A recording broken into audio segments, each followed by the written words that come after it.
নির্বাচন হলেই ক্ষমতায় আসবে বিএনপি, যা মেনে নিতে পারছে না অন্তর্বর্তী সরকার।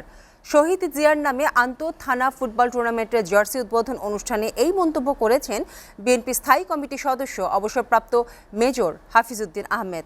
গুলশানে বিএনপি চেয়ারপারসনের কার্যালয়ে লিয়াজো কমিটির বৈঠক শেষে স্থায়ী কমিটির অপর সদস্য আমির খসরু মাহমুদ চৌধুরী বলেছেন, সংস্কার কার্যক্রম বাস্তবায়নের জন্য দ্রুত সংসদ নির্বাচন হওয়া জরুরি।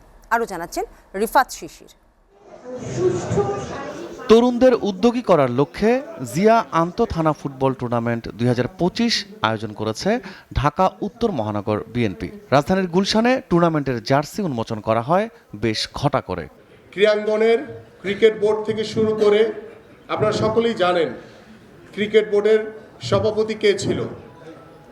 ক্রিকেট বোর্ডের যারা সংগঠক হিসেবে ছিল প্রত্যেকেই শতভাগ দলীয়করণ থেকে এসেছিল। অনুষ্ঠানে রাজনৈতিক পরিস্থিতি নিয়ে কথা বলতে গিয়ে মেজর হাফিজ বলেন, বিএনপির বিপুল জনসমর্থন পছন্দ হচ্ছে না অন্তর্বর্তী সরকারের। তত্ত্বাবধায়ক সরকার মনে হয় আমাদের উপর একটু নারাজ আছে। কেন নারাজ আমার দোষ না, আমি বুঝি নারাজ হওয়ার একটাই কারণ, এখন নির্বাচন দিলে বিএনপি ক্ষমতায় আসবে। তো ভাই, এটা কি আমাদের দোষ? আমাদের কি অপরাধ? পাবলিক যদি আমাদের ভোট দেয়, আপনাদের কিসের তকলিফ? কেন লম্বা করতেছেন? কেন 1 বছর 2 বছর 3 বছর করতেছেন? এগুলা গণতন্ত্রের প্রতি শ্রদ্ধা দেখান। একজন সিনিয়র সিটিজেন হিসাবে আপনাদেরকে আবার অনুরোধ জানালাম।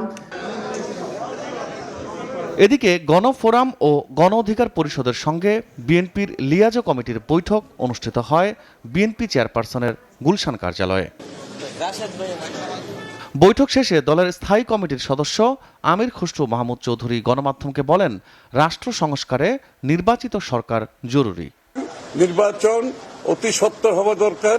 একটি নির্বাচিত সরকার যত তাড়াতাড়ি ক্ষমতায় আসবে, যে বাংলাদেশের বর্তমান অর্থনৈতিক, সামাজিক, রাজনৈতিক এবং বৈদেশিক যে বিষয়গুলো আজকে আমরা সম্মুখীন হচ্ছি, সেগুলো একটা নির্বাচিত সরকারের পক্ষে দ্রুত সমাধান দেওয়া সম্ভব। ক্ষমতায় এসে 31 দফা বাস্তবায়নের মাধ্যমেই দেশ পুনর্গঠন করা হবে বলেও আশাবাদ ব্যক্ত করেন আমির খসরু। যারা আগামী দিনে এই 31 দফা বাস্তবায়ন করবে এবং জনগণের কাছে যে আমরা প্রতিজ্ঞাবদ্ধ যে বিষয়ে, সেটা আমরা বাস্তবায়ন করব।